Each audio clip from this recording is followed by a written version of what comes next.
And it came to pass, when he had made an end of speaking unto Saul, that the soul of Jonathan was knit with the soul of David, and Jonathan loved him as his own soul. And Saul took him that day, and would let him go no more home to his father's house. Then Jonathan and David made a covenant, because he loved him as his own soul.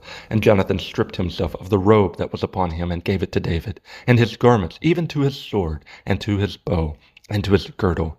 And David went out whithersoever Saul sent him, and behaved himself wisely. And Saul sent him over the men of war, and he was accepted in the sight of all the people, and also in the sight of Saul's servants. And it came to pass, as they came, when David was returned from the slaughter of the Philistines, that the women came out of all the cities of Israel, singing and dancing to meet King Saul with tabrets, with joy, and with instruments of music. And the women answered one another as they played, and said, Saul hath slain his thousands, and David his 10,000s. And Saul was very wroth, and the saying displeased him. And he said, They have ascribed unto David 10,000s, and to me they have ascribed but thousands. And what can he have more but the kingdom? And Saul eyed David from that day forward. And it came to pass on the morrow that the evil spirit from God came upon Saul, and he prophesied in the midst of the house. And David played with his hand, as at other times, and there was a javelin in Saul's hand. And Saul cast the javelin, for he said, I will smite David, even to the wall with it. And David avoided out of his presence twice. And Saul was afraid of David, because the Lord was with him, and was departed from Saul. Therefore Saul removed him from him, and made him his captain over 1,000. And he went, and came in before the people. And David behaved himself wisely in all his ways, and the Lord was with him. Wherefore, when Saul saw that he behaved himself very wisely, he was afraid of him. But all Israel and Judah loved David, because he went out and came in before them. And Saul said to David, Behold my elder daughter Merab. Her will I give thee to wife. Only be thou valiant for me, and fight the Lord's battles.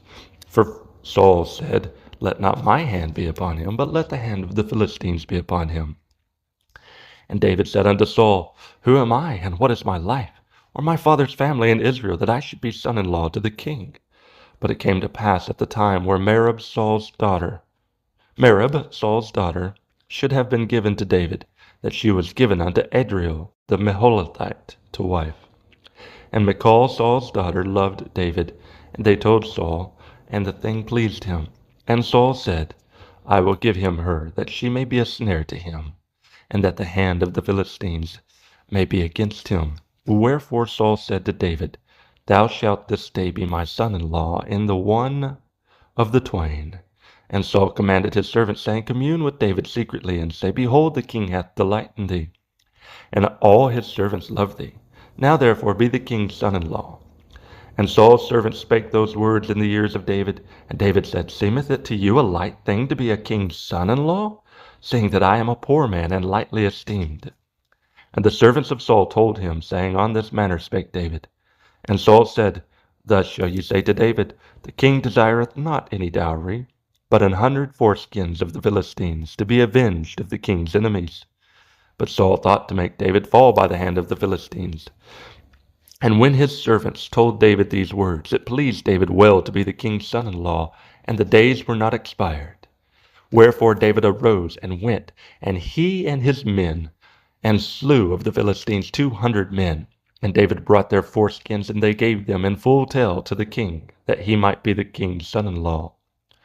And Saul gave Michal his daughter to wife.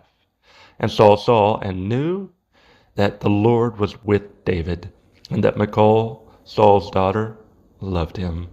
And Saul was yet the more afraid of David. And Saul became David's enemy continually. Then the princes of the Philistines went forth, and it came to pass after they went forth, that David behaved himself more wisely than all the servants of Saul, so that his name was much set by.